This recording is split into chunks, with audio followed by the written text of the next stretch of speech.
whatever you want to talk about. I sort of half-assed took some notes, but they're just really shit notes because I was just rage tweeting. Hey guys, Savage Joy here with Real Progressives. So tonight I am joined by Pat, who is also Peter Douche slash the new Nate's Liver slash Pat the Burner. Thank you. We always love having you. Thanks for having me here. Absolutely. What a great night, all in all. I'm sure we're gonna get some news. I know. I'm freaking out. I'm just gonna wait a moment till other people join.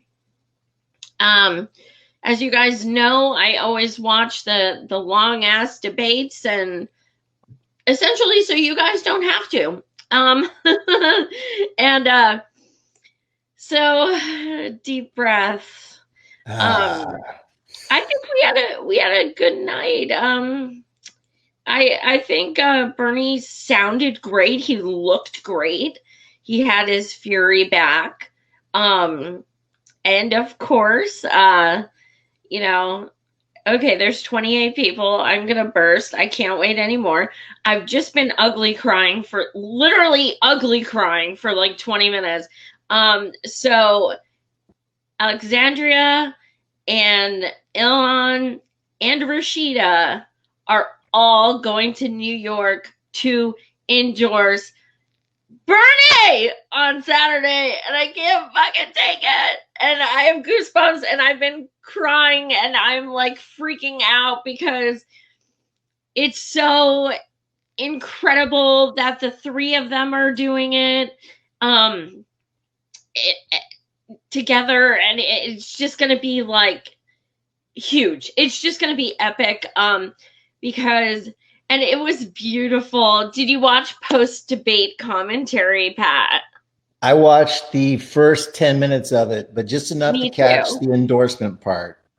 I watched the endorsement part where they leaked it and they all had sad faces. The entire panel they were all just so saddened by the news. It was like somebody died, you know. Yeah, seriously. They were like, it seems like we're getting breaking news here. It's looks like Saturday. And I was like, ooh, this is killing them right now. It's delicious. Yeah, and the beauty to me verified it. Yeah. What's that, Pat?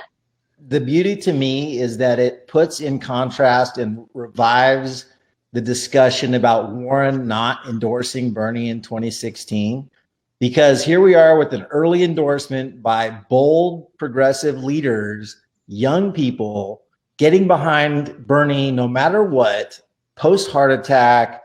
They're just putting their values on the table, which is something Warren did not do and has never done her entire career.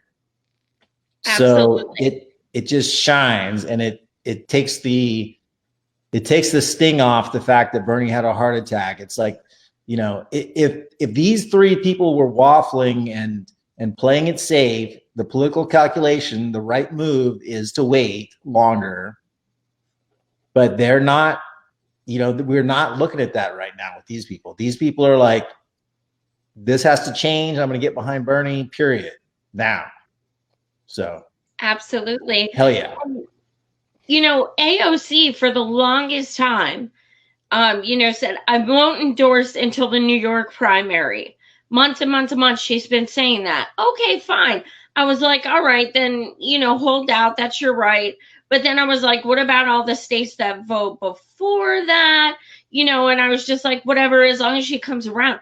But I'll be the first to admit, I mean, people are coming at me like crazy on Twitter, like I told you so, and bring it. I don't care. Hey. I've never been so happy to be wrong. Yeah, I wasn't certain she wouldn't have done it. Yeah. Well, no, but you're right. I mean, a lot of people have been skeptical about AOC and, and where, she's been hedging things a little bit, but hey, that's taken off the table. I mean, what can you ask for more than the endorsement, which is huge? And It's going to make the timing is perfect. It couldn't have been better.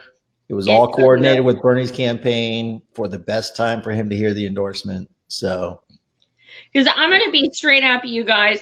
I get to go to a lot of events and I get to talk to a lot of, people behind the scenes and campaigns, things like that. I'm very fortunate. And 2 weeks ago, I was in New York and I spoke with a very close personal friend of Alexandria. And he told me that she was on the fence. She wanted to go with Bernie. She wanted to. But she was still kind of, should I, shouldn't I? And I don't know what the reasons were, all that shit. But at the same time, like, now they're saying she came through. So that's what matters to me. So, I mean, I hate to say it could make or break Bernie. I hate to say that because we have so much more control of this campaign than so many people would like us to. But at the same time, the thing that that Alex's and Ilhan and Rashida's endorsements does is they take away that all the resistors who are like, yes, queen, every time AOC takes a dump and hates on Bernie anytime he breathes, are now going to be like, oh shit. And, so it's taking away that, the young people don't like him. People of color don't like him. Here's 3 beautiful, strong, independent women of color who are successful. And and backing Bernie and not Warren, who's she may not intentionally be ramping up the vote for me because I'm female issue, but she's her campaign's run by Clintonites. And if you want to make that an issue, I can't hate you for that. I agree. I want a woman president as soon as possible, but it's not more important than passing Medicare for all to me. It's not more important than actually, stopping the climate crisis from ending humanity. I mean, these things are kind of more important to me than the first woman, unfortunately, but they are. Absolutely. And what it comes down to at the end of the day, I realized that a lot of people weren't as involved with our campaign in 2016, but what it comes down to is thousands of us rallied Warren in 2016. Thousands of us. We emailed, we called, we left messages, we sent postcards to her office begging her to endorse Bernie before Massachusetts. We lost Massachusetts by 1.4%.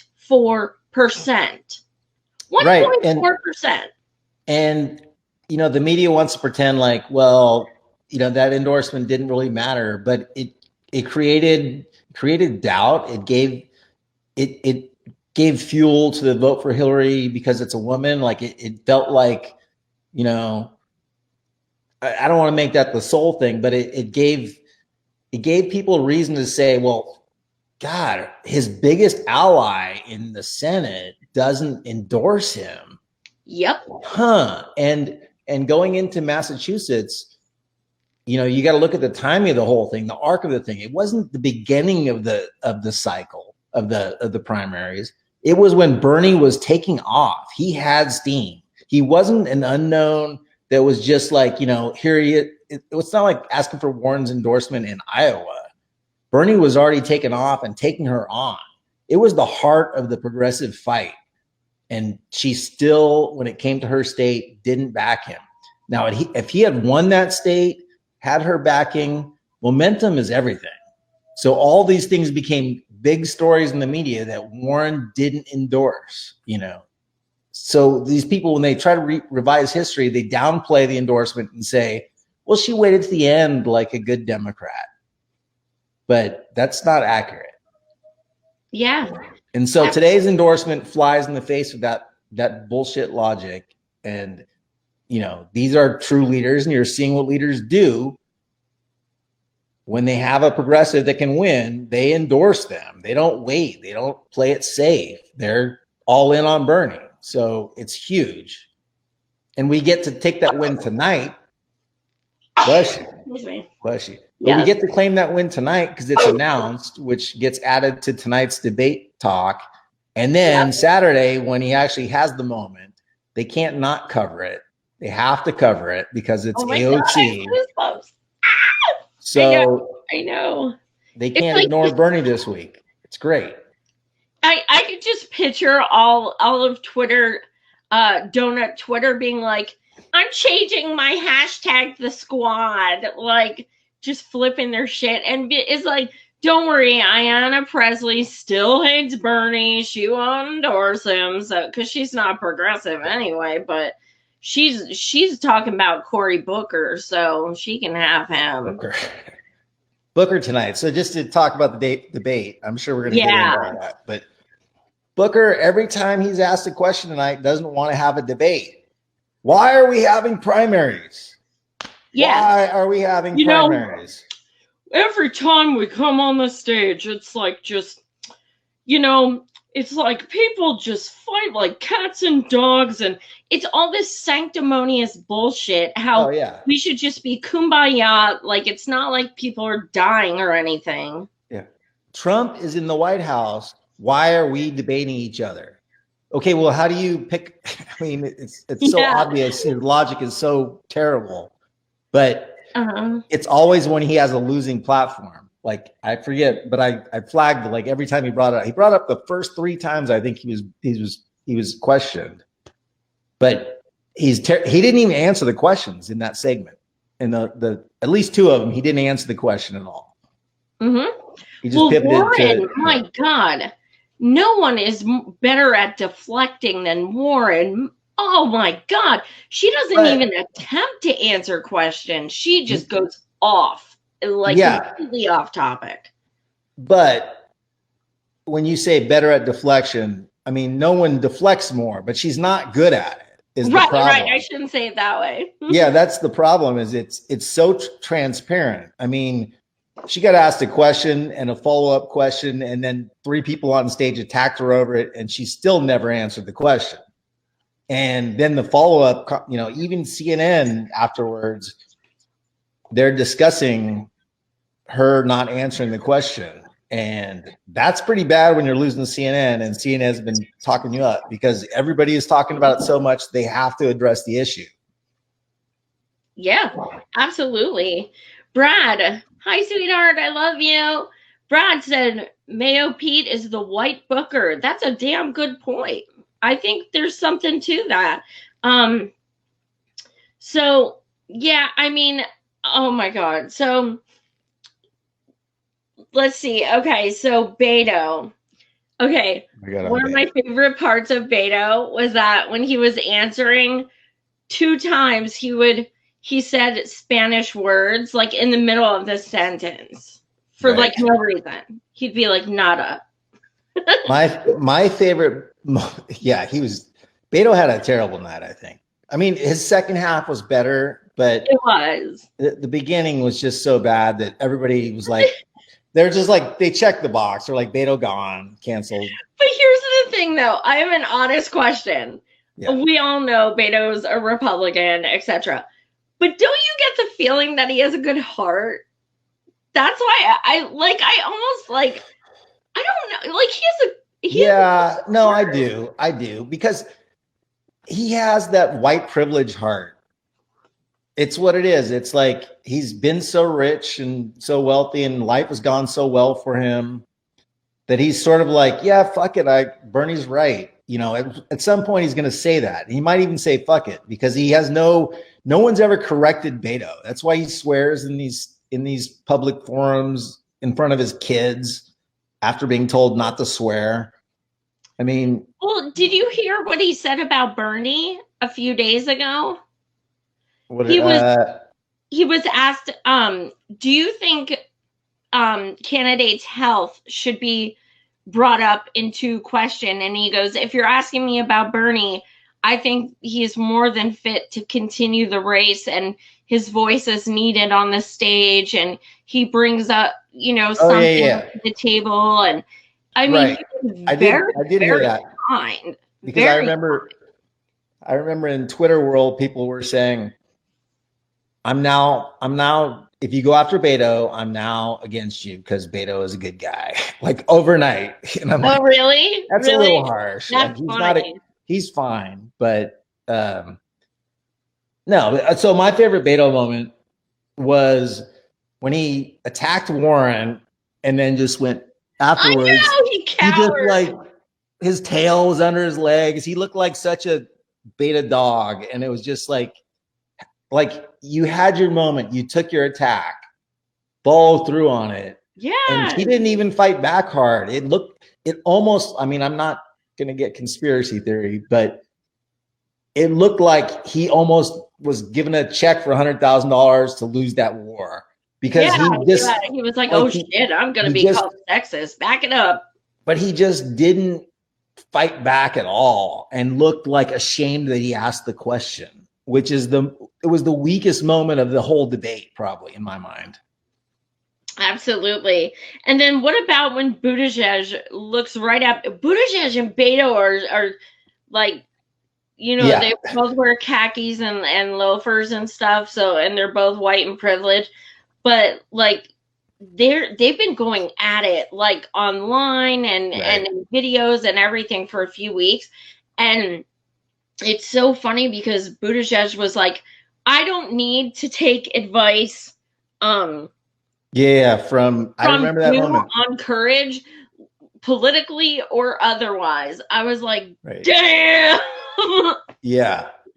I mean, I think that's the fight that people watch because it's the drama of the event, but I don't think anyone gives a shit about the Beto Buttigieg fight. I think, tonight CNN and the Democratic Party, they wanted, like, I predicted this beforehand, and I think it showed itself as accurate. But I think tonight was an effort to rebuild Buttigieg and make a last push for him. He had a lot of airtime. I don't know. I haven't seen the numbers, but it seemed like he had an abnormal amount of time talking. And I'm sure that is accurate. But what did he say? I mean, he didn't.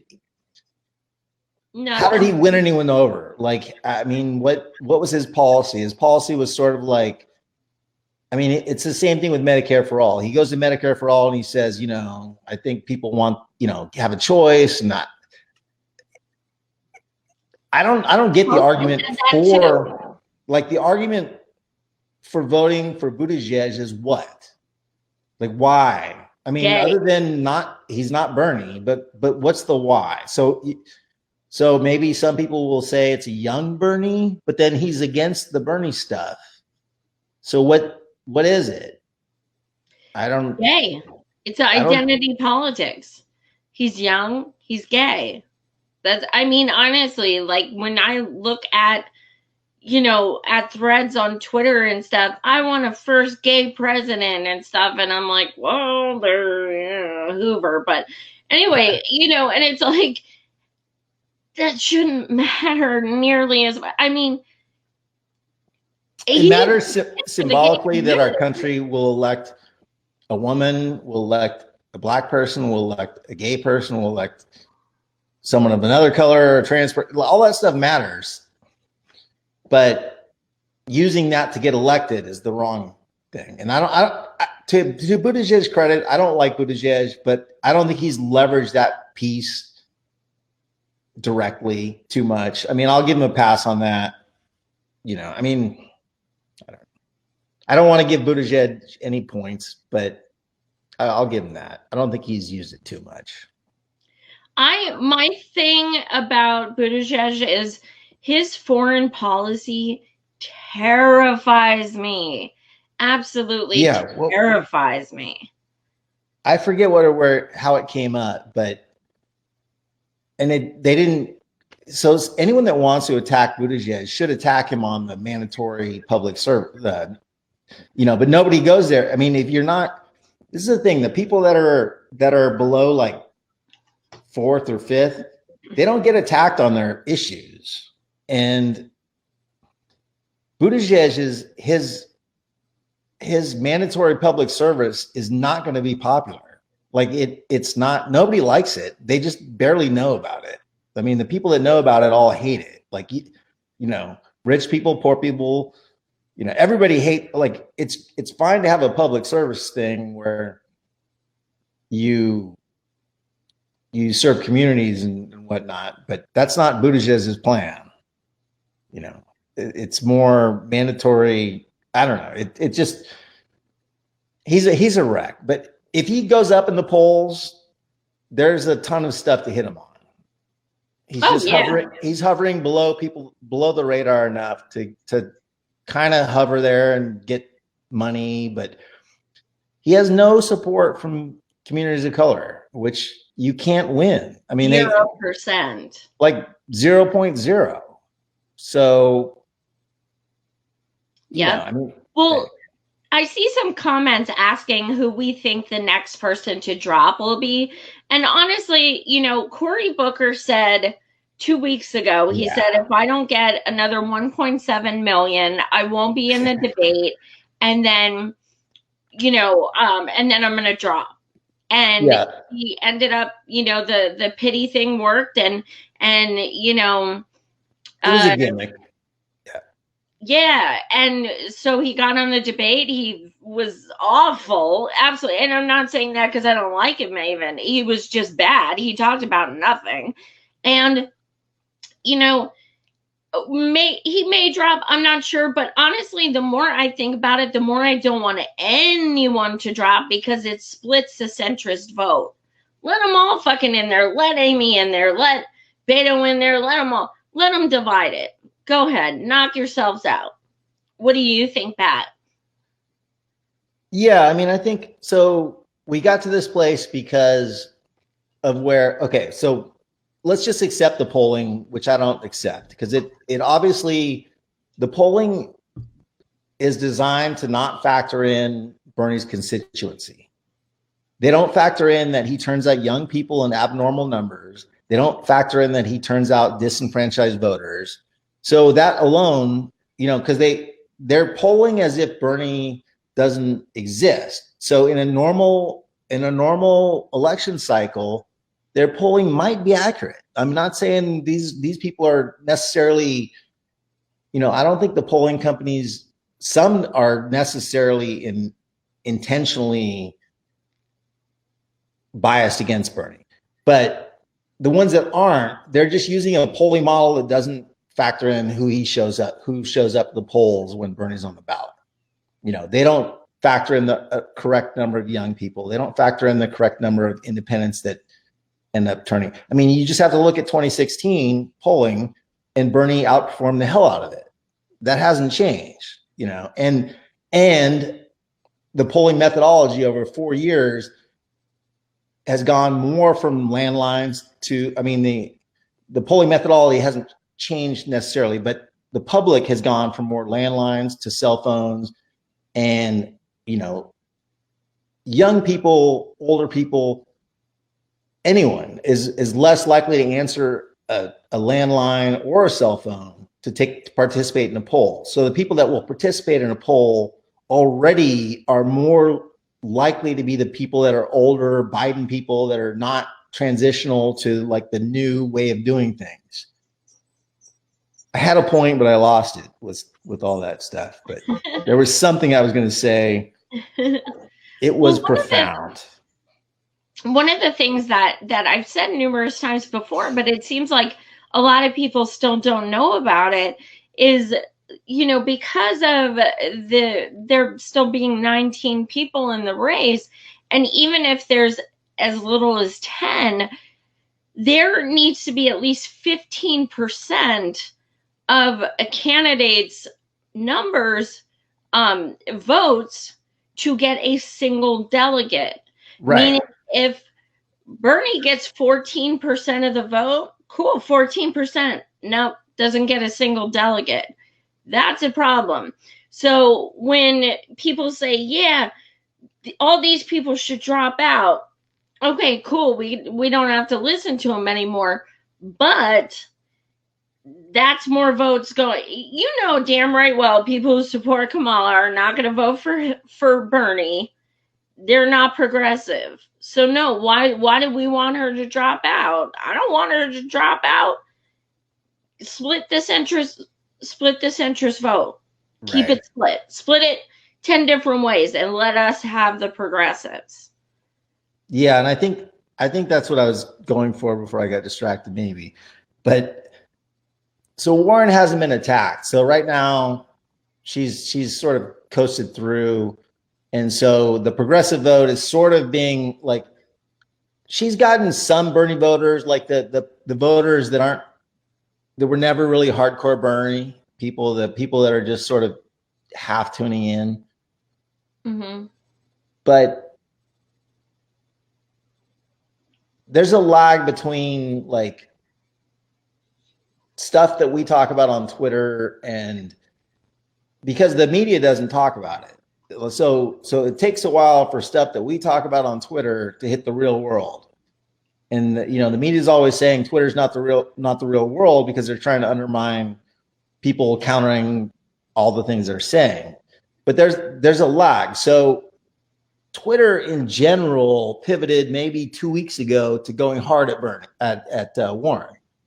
I mean, people danced around like Warren sucks, and Warren is corporate, and Warren has these cap relations, Center for American Progress, and these think tanks that are against Medicare for all and things like that. They're propping her up. I mean, that's the thing that people on Twitter understand that, but the real world people will never. That doesn't hit them for a while because it takes a while from the counter media culture, which is basically Twitter, to get out to the real world narratives where we talk to our uncles and cousins and all the people watching MSNBC, and we say, hey, all the groups against Medicare for all are backing Warren. Like that should tell you something, these groups. So it takes a while, but so she's gotten a pass. So the progressive vote is sort of split. So back to what your point was, is that the centrist vote is super split. And I don't know how many of these people will survive. I think you're going to get maybe 5 centrists on the ballot by Iowa. 5 centrists. I'm not going to call Warren a centrist, but I'm going to call her the only one not a centrist, and then Bernie. So, but yeah, you need 15% of the delegates you need 50% of the vote to get any delegates. So right. And I see, I'm sorry, I forgot who said it because it scrolls. But somebody said, with that many people, if that many stay in, we're going to a contested convention. I will say this right now. We are going to a contested convention. I mean, we are, period. End of I'm story. not sold on that, honestly. I mean, I think it's possible. No, but I'm not sold on it. I mean, I think so. We're going.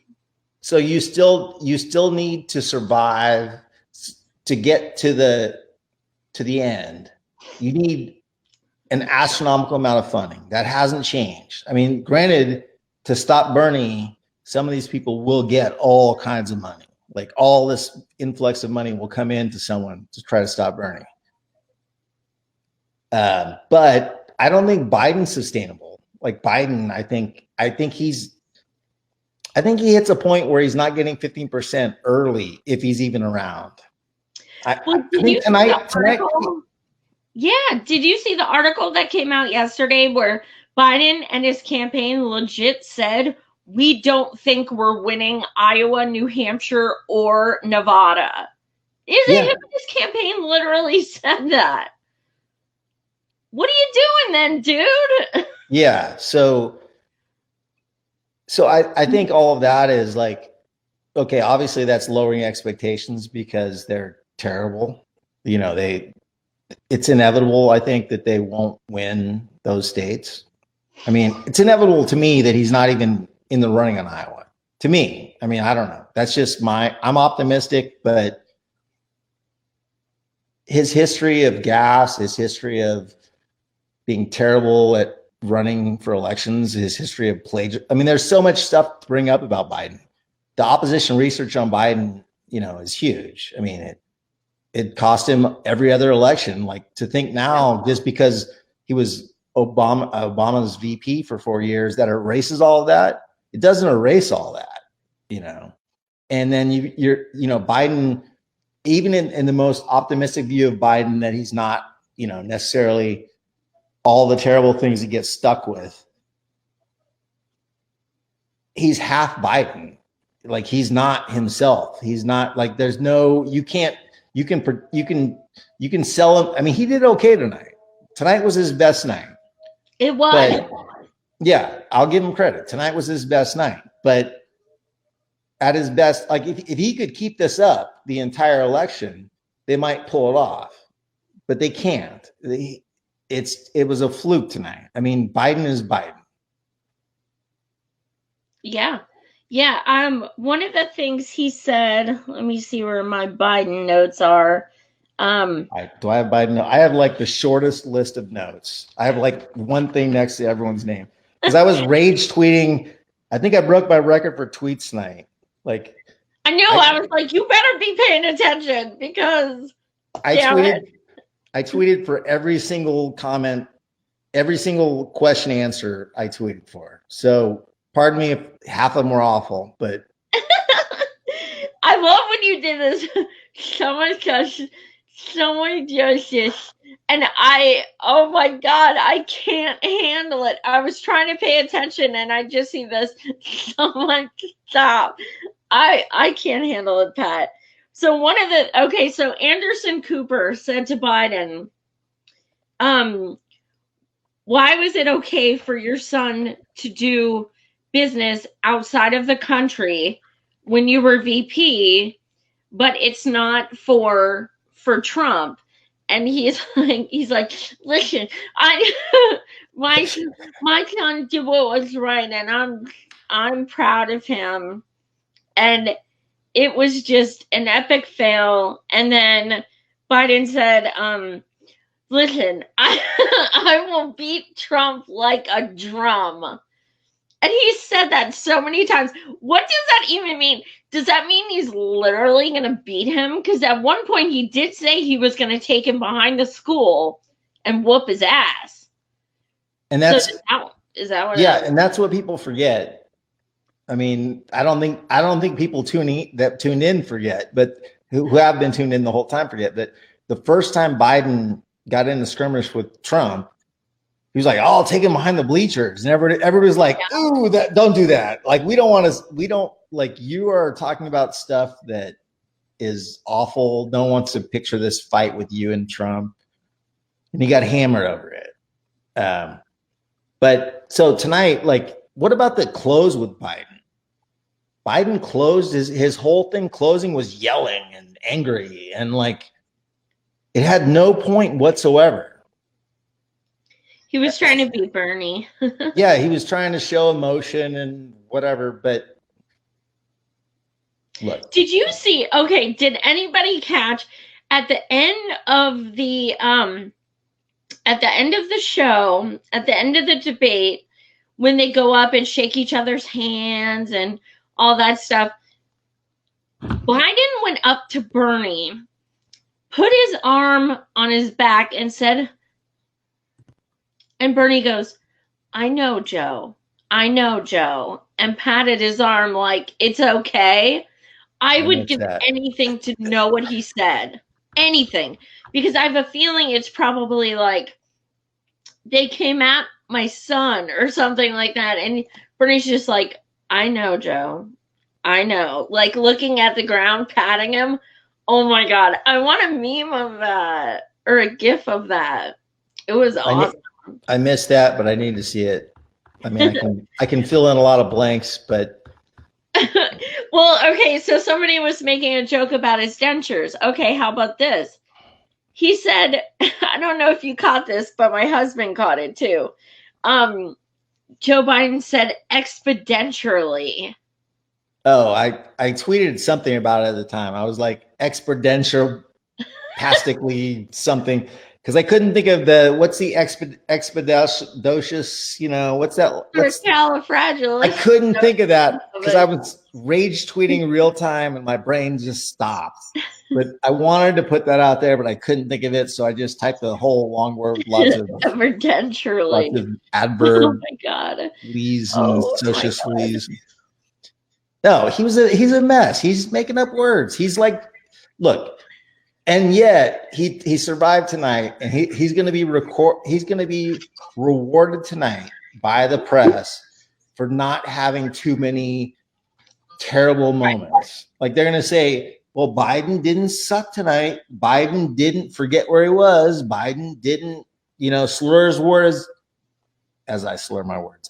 Biden didn't slur his words as much as normal, and he's going to get like an A+ from the media.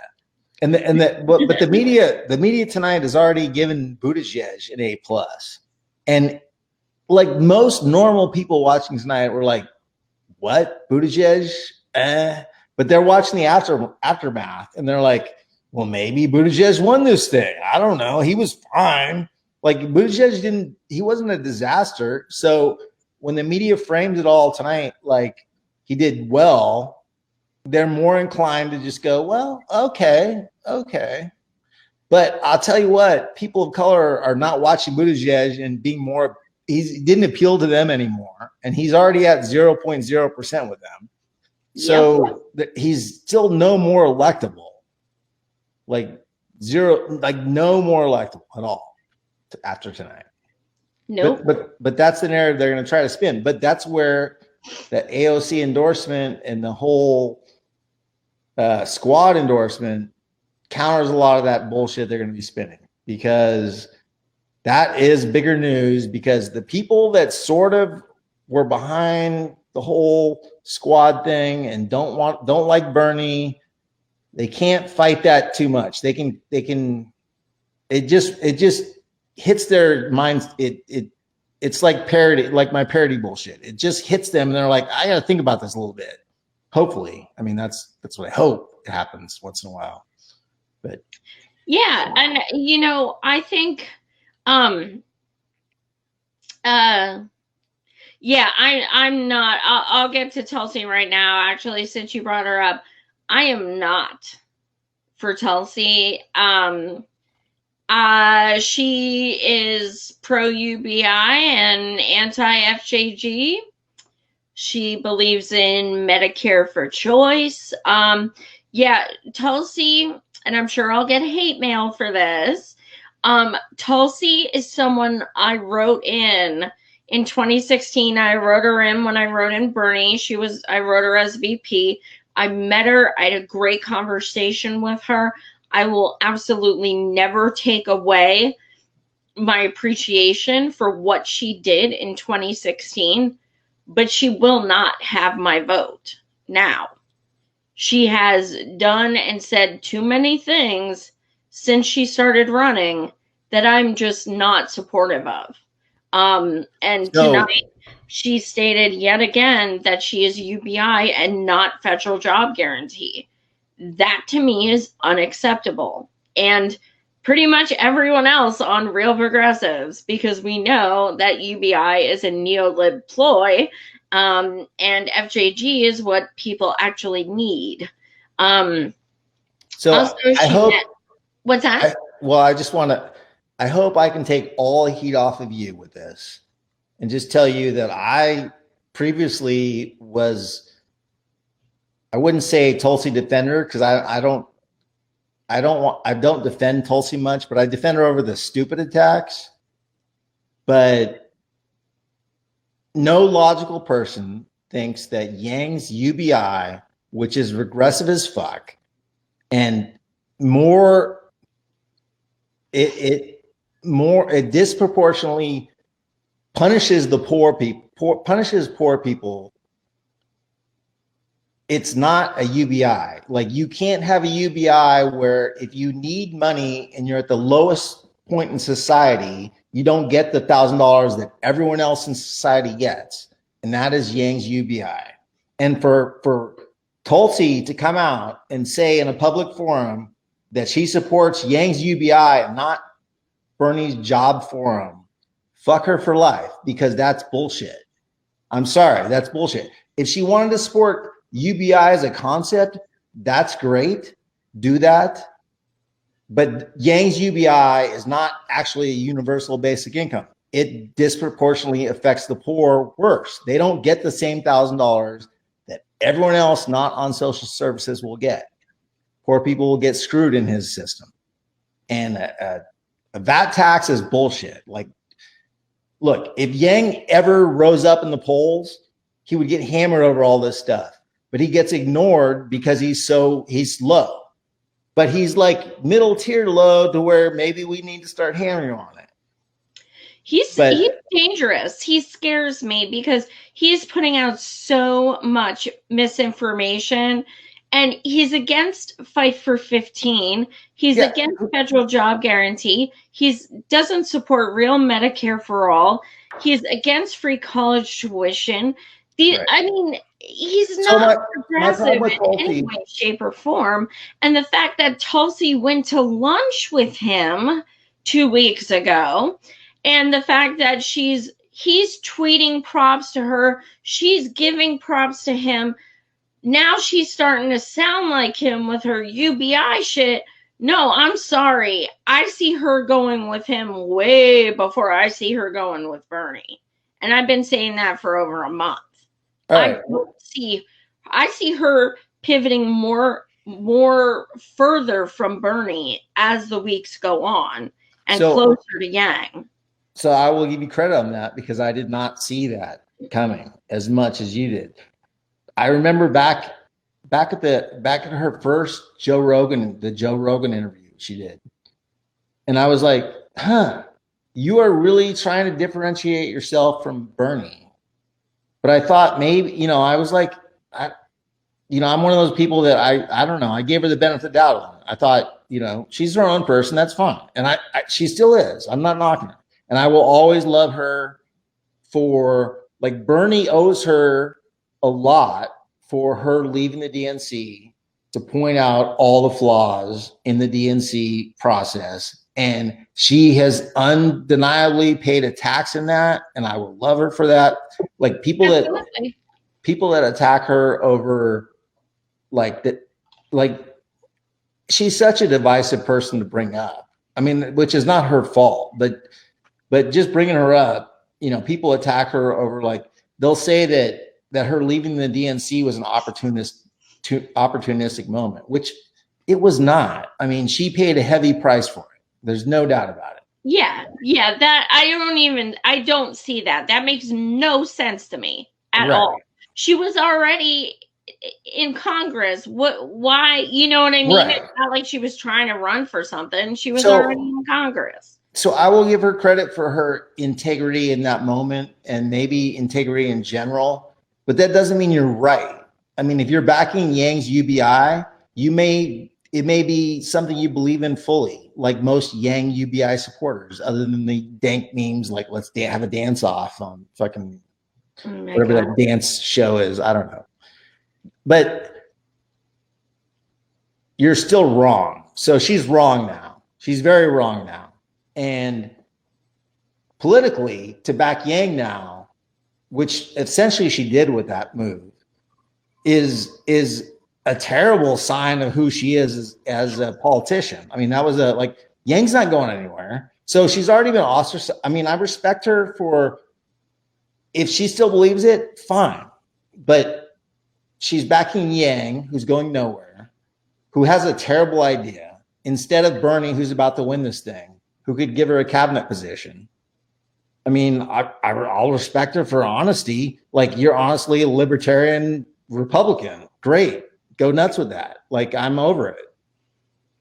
Yeah. And, the other thing is, I watch, Yang gangers in my threads and stuff. They post memes of Yang Gabbard 2020.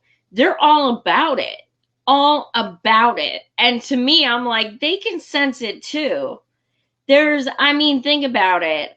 I But could there's see them running together. I could totally see it. I yeah, really could. but you have to step back and look at, like, there's no chance that Yang wins the thing. They're like 0.0. Like Yang is the No, not at yeah, all. like none. Like he doesn't survive enough to dent anyone's delegate total. I mean, he can be on the ballot forever, not forever, but he's not going to get 15% anywhere. Like never. But here's the thing: what if Byrne gets 14%? If she gets 3%, nobody gets shit. And then, but Tulsi tonight ended her campaign. I'm sorry. really? She ended it. Yeah, she ended it. Oh. Her supporters, to me, are 50% Bernie supporters. I don't know about that. There are a bunch of Bernie bashers. There's a bunch of them who are just. I think the vocal people are. Anytime I even so much as say her name, even if it's not even negative. Yeah, but I don't. It's crazy. Okay. They're like rabid. So I don't know what the next debate. I don't know what the next debate criteria is, but she barely made this one. I mean, I wanted her to make this one. I want her to make the last one. I still like having her out there, but I know the criteria gets tougher, which means she's less likely to make the next one. Mm-hmm. So this was her whole shebang. All week she talked about, like, you know, she hyped up this moment about would she be in the debates or not? Would she be in the debates or not? Like, oh, everybody knew she's going to be in the debates. No one's going to not be in the debate. But I thought maybe she's hyping this up for a reason. She said she was, you know, like calling out the DNC, calling out, you know, but what did she do with it? Like it was a huge letdown. She tried to take on Warren. It was kind of and I don't think anyone tonight is like, you know what, let's just go back to Warren more, because she backed UBI instead of the Universal Jobs Program. I mean, that's the dumbest thing. I don't know, politically, you know, it was a terrible move. She might get Yang love, but Yang's at what, 5% or something, 4%, 3%. I don't know. So how does she benefit tonight? Like it's a politically, it's just dumb. But if that's your belief, if you really believe that, that's great. Express your belief. But I don't think people agree with her belief. Yeah, I think you know, I think the whole dangling carrot, I might skip the debate. It was also William kind of said it for me. How many of us worked our ass off to get her in that debate, signed change.org's petition, said you need to let her on, donated to get. I'm a Bernie supporter. I donated. Practically every Bernie supporter donated. And then you're going to say, oh, I might not go to the debate. Excuse me? We just worked our asses off to try to get you there. That pissed me off. But also the whole, like, I may or may not take a stand. So if she was going to go, that gave them time to plan. Okay, if she comes out and she says this, here's what we're going to ask her next. She gave them time to think about how they would handle it. Then she showed up anyway, which is like, okay, we all knew you were going to go anyway. If she didn't go, she'd be giving them exactly what they want, which is just stay the hell home. And, you know, it was just dumb. It was probably her dumbest move since she announced her candidacy. The whole maybe I will, maybe I won't. It was just dumb. It made no sense. So I don't know. Are we losing feed? Because you're skipping when I hear you. But as long as we're not, I can still see you. It freezes. But if we do, I'll jump back in. But I can see you now. We're good. So I just want to say on that regard, it was weak. I mean, it was like, so I thought it was weak, but then I gave her a pass and sort of defended her and thought, well, you know, I mean, it would be a clever way if you're going to actually launch a big attack in the debate to hype it up and get behind it. You know, like there's a way to do what she did and create something bigger. And I was like, well, we'll see. But she didn't do that at all. She did the opposite. And just like you were a donor to her. I hyped people up to support her, to give her a buck to get into these debates, you know, like that's gone. I'm sorry. That's gone. I don't give a shit about Tulsi. Like, you know, I didn't defend her over her Medicare for all waffling position. And that, you know, I would never have. And I never am like, the only thing I respect about her is what she did in 2016. And I still think I'll still give her the benefit of the doubt of believing her position. I'm not saying she's not, you know, like sincere about her position, but she's wrong. So I can't defend that at all. So her support is it's gone. I'm sorry. There's no way she makes the next debates. I mean, if the criteria is harder, she doesn't. That's all I'm saying. Because I won't help her. I won't help her. Right. Yeah, I definitely agree with that. I think it's going to be interesting to. Is she a threat? No, not necessarily. Is Yang a threat? No, not necessarily. Them together, they could take some votes, and you know, I'm not saying they'd win.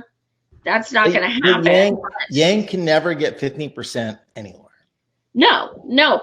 But people love this $1,000 free money, and the Tulsi people, many of the Tulsi people I interact with on Twitter, she can do no wrong, whether they like Yang or not.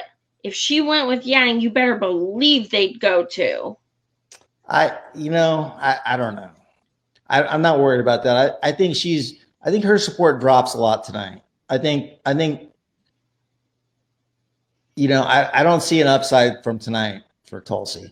Like Tulsi had sort of a little bit of a fighter outsider thing, which is great. I'm not saying she doesn't still have that, but she had that from Bernie people mostly.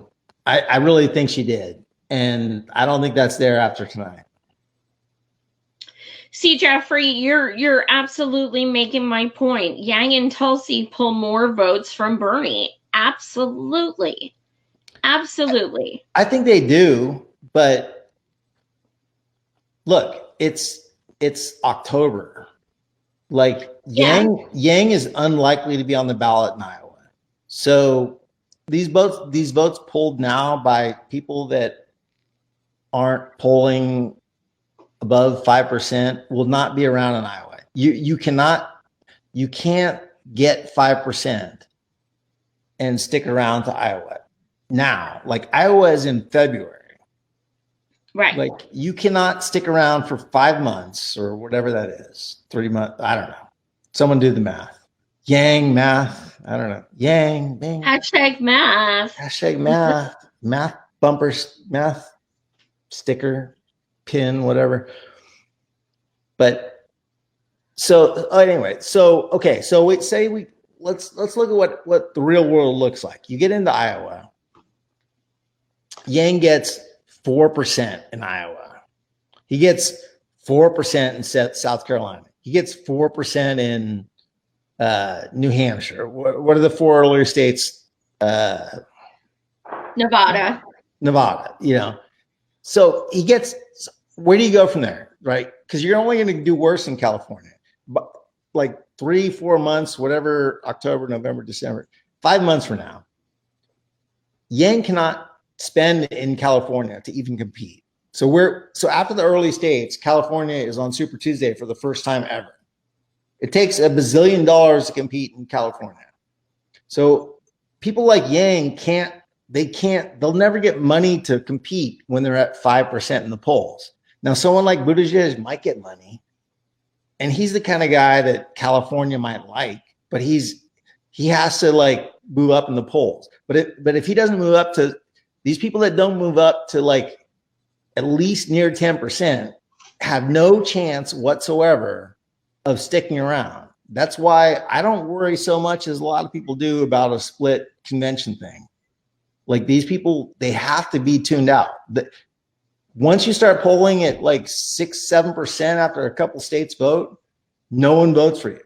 These people are not going to get votes, and they're not going to get delegates. So no one's going to have delegates. Like Buttigieg, if he polls at 7% in California, is not going to have any delegates. So he's irrelevant. You know, like he doesn't, the split by the convention doesn't matter. What scares me is if you have, like, it's not the big pool that scares me. It scares me that we get down to 3 people, which is Bernie, Warren, and someone else to be determined.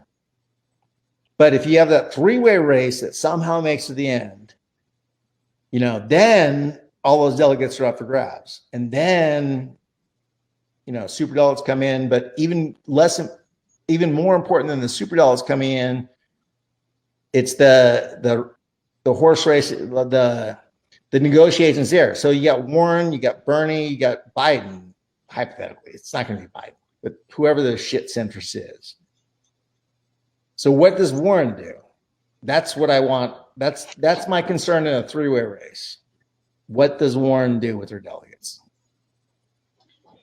Well, you certainly don't think she'll give them to Bernie, do you?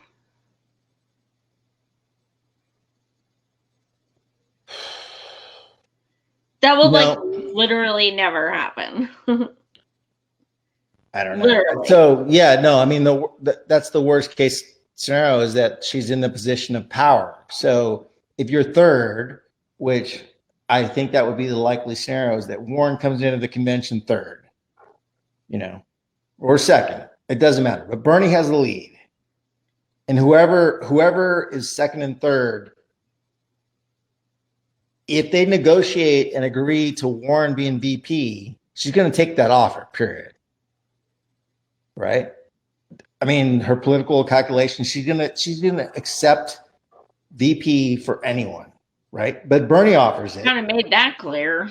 Right? Yeah, no, that's why she endorsed Hillary in 2016. I mean, she waited, she didn't, that's why she didn't endorse. And she so much as admitted it at a college lecture. Find that lecture, but she basically was like, well, I could have been VP. But okay, so the problem, if you're a progressive, is that if she comes into that place, into the convention in the second ballot, and she has the power, no matter her position, to say, I will be president and you will be VP, because whoever else it is will probably accept that deal. I can't put anyone on the table who would say I won't be VP to Warren if she offers that. If that's the deal, all these people will say I'll be Warren's VP. Even Bernie might just say, fuck it, I'll be Warren's VP. He might, yeah. You know, and that's where we're at. That's why we have to stop a 3-way race at the end. But I don't worry about like these. There will only be 3 people by the convention. That's all. That's all. I agree. That's how I see it. It's funny how things, you know, the last time I was on the Humanist Report, Mike and I were talking about this. It's funny how things have changed, though, the dynamic. Like, first time I was on the Humanist Report, it was when Beto entered, and his numbers were high, and we're like, oh, fuck, and then first it was Kamala, then it was Beto, then it was Buttigieg, then it was Biden, and it's like their favorites keep switching. So it's so crazy that, now you look back and you're like, Beto, we were scared of Beto. Kamala, she's at 6%. We were scared of her. So things do change all the time. And as people drop, they absolutely will continue to change. No question. One of the things that So Warren tried to make a joke, and it was actually quite disgusting. And it was crickets, literally, not a single person laughed. Ooh, I She want to said, know. Yeah. "Huh? No, go on. I missed it. I might have missed it. I don't know. You missed it." She said, "I've done 70,000 selfies, which is Oh, the way to yeah. That was a knock at herself. She was like, right." haha. But she's like, which is the way to judge democracy. I've done 70,000 selfies. Okay, well, it's not really that funny because you're gross. She twice, she said, the top 1/10 of 1%. I was like, bitch, you better back up. Yeah. Twice No, I'm with she said it. I'm with you. And I'm torn because I get more infuriated when she changes it to the sliver at the top. Like when I hear that phrase, that's her catchphrase on the trail. Like she says the sliver at the top, and I'm like, oh, I want to kill you because like you're just rephrasing things. Like it's like you just literally cutting. That's like the word. Like that was me like in college. If I wanted to like not get caught plagiarizing, and I'm like change 1% of 10% or whatever the fuck it is to sliver at the top, find and replace. That's Warren's whole campaign. So that bugs me more. But I agree completely because she said that in his words exactly every time before he was about to answer the question. Yep. Which is even more just bullshit. But tonight, can I just say Warren looked like a schmuck. I think the general, like, not, you know, if you're hardcore Warren now, you're not probably, tonight didn't convince you. You're probably, you know, it's like, that's how psychology works. You're like already like loving Warren tonight.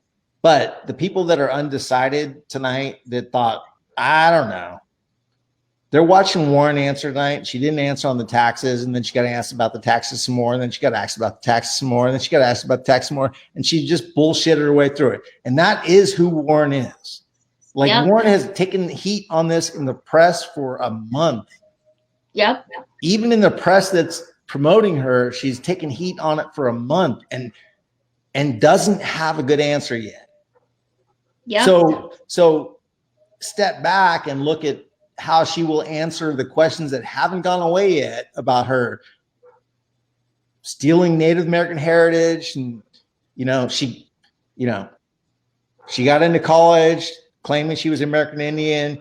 She was heralded by Harvard as the first Native American, the first woman of color that taught there. How can you be the first woman of color as a Democrat and you're not a woman of color? Like that, these issues are like, so her own campaign manager was on the Hill Rising with Crystal Ball. That's so good. But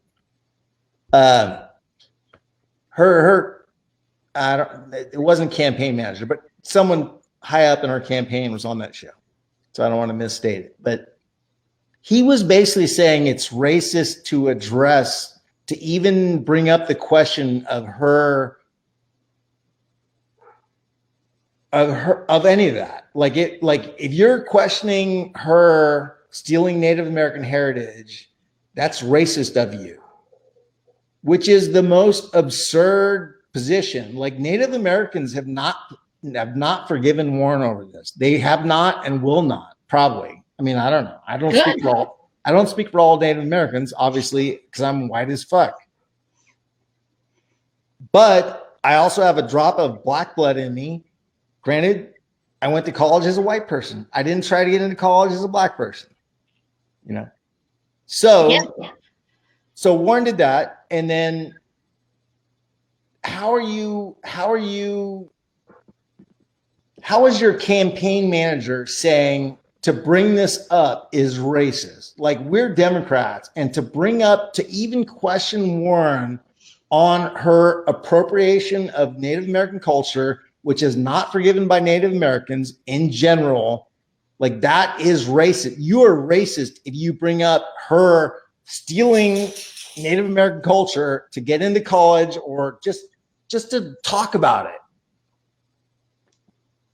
I'm sorry. Yep. I get pissed off. Absolutely. Well, I feel like Biden now. I'm gonna yell at people. She said, oh, my grandfather told me I'm Native American because I have high cheekbones. She said her parents had to elope because they were Native American and couldn't marry in the States. She said, she was in a cookbook called Pow Wow Chow, where her husband said he was Cherokee, even though he's 100% white. I mean, it goes on. And the thing is, she could have had a backbone and said, you know what, Trump, my ethnicity, my heritage, my DNA is none of your business. You're racist. You're xenophobic. But the part ignored by the press is the Native American community before she did her DNA test, way before, said, don't do this. They loudly and proudly said, this is not like Elizabeth Warren, please. This is not what determines Native Americanism. This is years ago. She got this shit 10 years ago.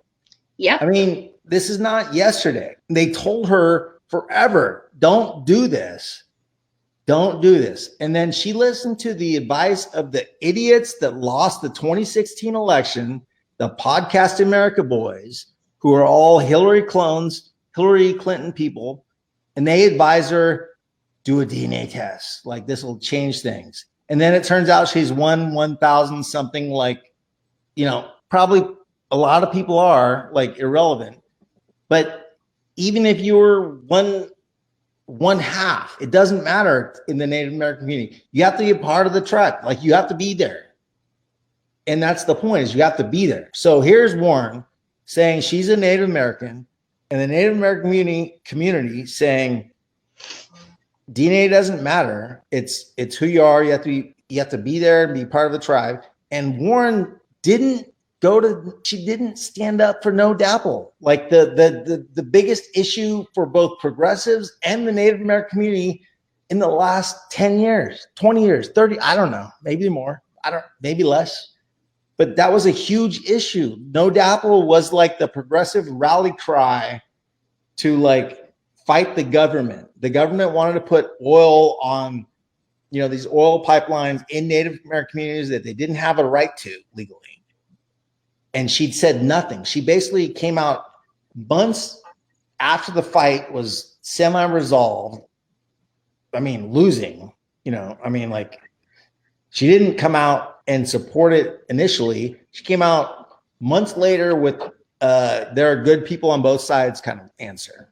Exactly. So fuck her entirely. And these are allegedly her people. Like, I just cannot, there's no world where I can understand that. Like, if you're a progressive and you support that, what the fuck? You're not a progressive. Awful. Awful. Yeah. Yeah. She let me see, what else did she say? She said, I've spent my entire life fighting for the middle class. Now, I just want to, kind of go over the fact that she was a Republican for 2/3 of her life until she was 47. So you're telling me that you weren't politically active until 47. She said that countless times. So she sat on her ass during, the women's movement, civil rights, Vietnam. She wasn't active politically till 47. And now on tonight's debate, you're saying that you have always fought for the middle class your entire life. Okay. Yeah. Well, did you see her Breakfast Club debate? I mean, not debate, the interview. Oh my God. So they grilled her on that and actually said, so you're basically like the Rachel Dolezal of Native Americans or whatever. But as far as like being a Republican, I mean, she used it both ways. Meanwhile, she was like in her 30s and part of the Federalist Society, which is like Republican as fuck. Like it's the most Republican thing you can get to. And if you watch her Breakfast Club interview, she's just avoiding the question. She's dodging like crazy because she knows she was a Republican. And I guarantee you, on my life, there is proof that she knew she was Native American when she wasn't Native American. Like, you watch that interview, watch all of her answers about that. And she's just like, oh shit. Oh, holy fuck. I mean, that's her whole face. And she spins into the whole distraction. And here's a magic trick over here. And like, did I mention I like, oh, poor people. Yeah. I mean, she just goes off on a tangent, which is what she does every time. Like, I cannot believe, I mean, she'll take a hit from tonight, but I cannot believe tonight asked the question about raising taxes for Medicare for all, which is the most obvious fucking just say yes. She's been hammered over this for months. Just fucking say yes, answer correctly that, yeah, your taxes go up for some people, but you get better. Like, no one is going to pay more in taxes than they were in healthcare costs. That's not complicated, but you can't do that. Anyway. Yeah, absolutely. To me, she's probably the most egregious person running. Warren, as a progressive, to me, simply because she is the only one who is pretending to be a progressive, pretending the one that people are being duped and saying is progressive. Everyone knows damn right well Kamala, Buttigieg, Beto, we know they're not progressive. Warren is being lumped as a progressive. She is being made up to be grassroots and all these things that she's not. That's why she frustrates me more than anyone else, because she's fake and she is duping people. Yeah, I mean, she's lying. I mean, that's everyone on the left, like progressives, are generally sugarcoating it because, she's gotten a pass in a large part because people don't want to attack Warren voters much, because we realize there's a portion of Warren voters that are progressive, that just sort of there's a world where there's a world of people that sort of like them both. So we don't want to go after them because we want them to like Bernie. But she's full of shit. And I think that hardcore attack on her hasn't really happened yet. Like, people have been dancing around this delicately for a while. And I think that just sort of ended recently. I mean, Warren is backed by all the people that want to stop all the things she's saying she's going to do. Like, if I back a candidate that all the people I hated were supporting, it would register with me that why are all the people, so anyway, that part I'm not too worried about. I think it'll come into people's mindset soon, but she's gotten a pass for a long time. And tonight it ended, and tonight she looked terrible. She did. Tonight they'll say on TV that she did okay and she was fine. She held serve or whatever, bougie sort of tennis analogy they want to make. But she didn't. She got beaten down. There was no win tonight. She didn't. Well, she might have won. She won against Biden. That was her only win tonight. Yeah, I agree. The most obvious target, the easiest target. Yeah. Time flies when you're having fun, boo. It's already been an hour and a half. which is like way longer than I'm supposed to go. That's what she said. So why don't we do this? We'll leave the show with our favorite Bernie moment, because for some reason we haven't really talked about it. Okay, so I had a couple favorite, but I love when, you know, Joe Biden talks with his hands too, and he was like, that's like when Vladimir Putin, and Bernie's like, you know, he happened to be pointing to Bernie, and he's like, are you calling me Putin? It was just really freaking cute.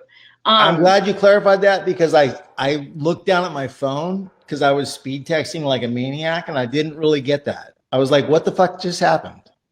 Yeah, he was Honestly. just like, Putin, and he's like, are you calling me Putin? It was okay, good. Awesome. What else did he? Okay, so there was a lot of great Bernie moments. He was strong. He was back. He was awesome. But I think the best moment he had, in my opinion, was when he said, Medicare for all is something 71% of people agree with, even Republicans. And this comes down to, is the Democratic Party going to have the moral and economic courage that needs to be had to actually support Medicare for all? Are they going to have the courage? And I thought, holy shit, yes, you just put their fucking backs up against the wall. You just did it. And of course, he expanded a little more on that, but it was a really strong moment. What was your highlight? Honestly, I was so buried in my shit that I don't know. But I think in general tonight, like, you can't. So Bernie, he brought some fire at the end. His close was strong. Like, I don't think anyone else came near his fight for actual, like, justice. I mean, like, I don't know. Like, so I missed a lot of, like, I was buried in it. But I'm trying to think. Like, so my note, I would love to look at my tweets because my tweets say it all. But look, he rang authentic the whole night. Like, he didn't bullshit. Like, at no point did he sound like he was saying some things that were inauthentic, like, at all. Warren did 100%. Like, I mean, I can't believe she didn't answer a million times.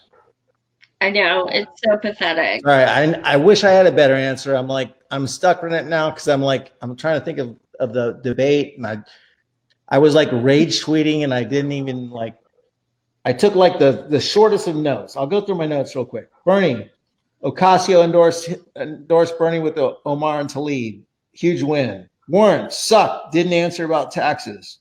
Biden, rewarded for being coherent. Buttigieg, giant nothing. Kamala, not a serious candidate. Yang, not a serious candidate. Tulsi, back Yang's UBI instead of federal jobs guarantee, canceled. Booker, don't debate. Steyer said the right things, but who gives a shit because he's a billionaire. Beto looked terrible in skirmish with Warren. Kamala, nobody cares. Realism, blah, blah, blah. Castro, who gives a fuck? Yeah. So my notes are short. Yeah. Michael, a viewer, he brought up exactly what I thought of as soon as I gave my example.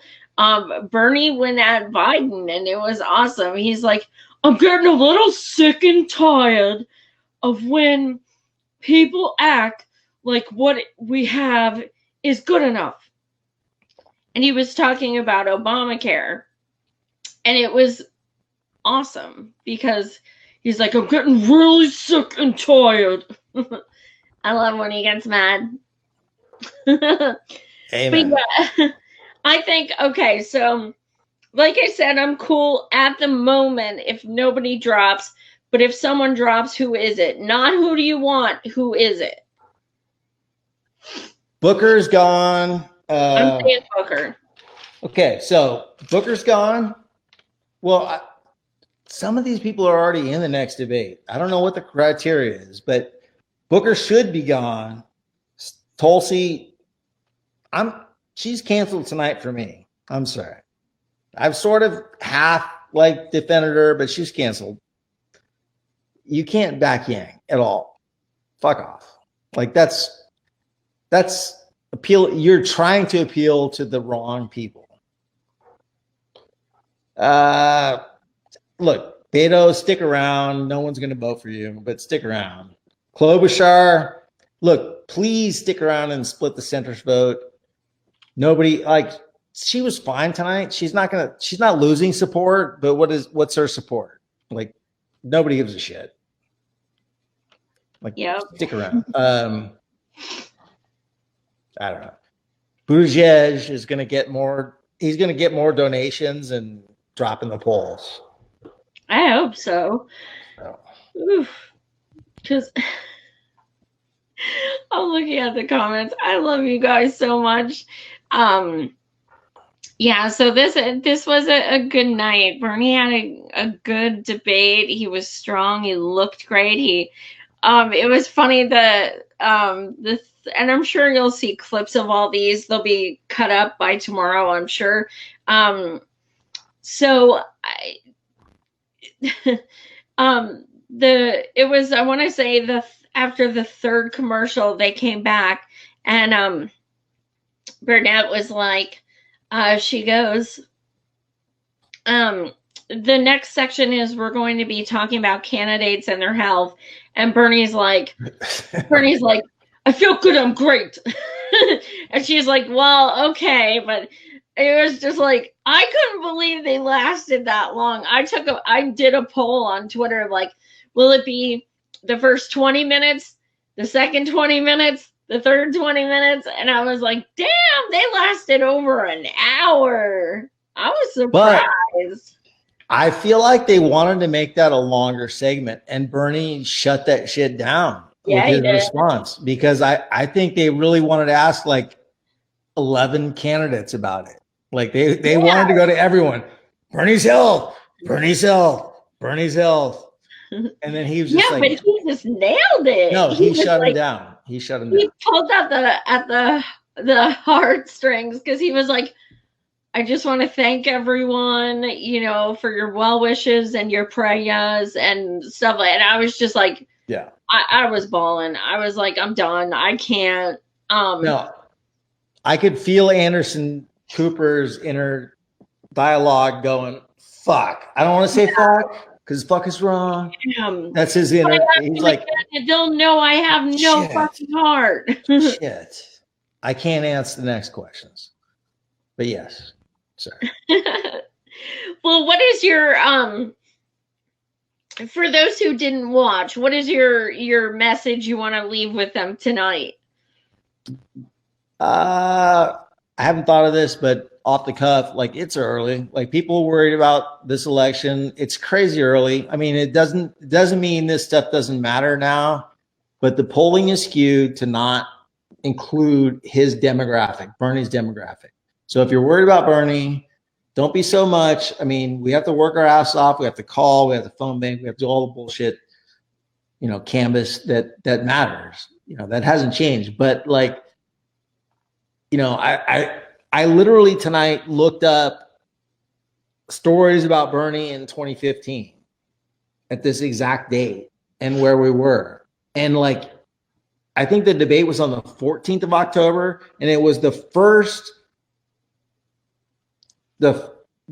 of October was I don't give a damn about her damn emails or whatever, So it was like the first moment Bernie had a shining, like it was kind of like the first big debate in 2015. Yeah. And that was a year ago. So this thing is just getting started.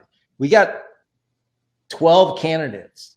So if you freak out about Bernie polling at like 15%, You're delusional because he's sticking around. He's got the money. We're all funding him forever. So these other schmucks can't get the funding. So it'll be down to a handful no matter what. And the smaller the stage gets, the better Bernie does every single time. So don't worry about that. Calm the fuck down, anyone worried.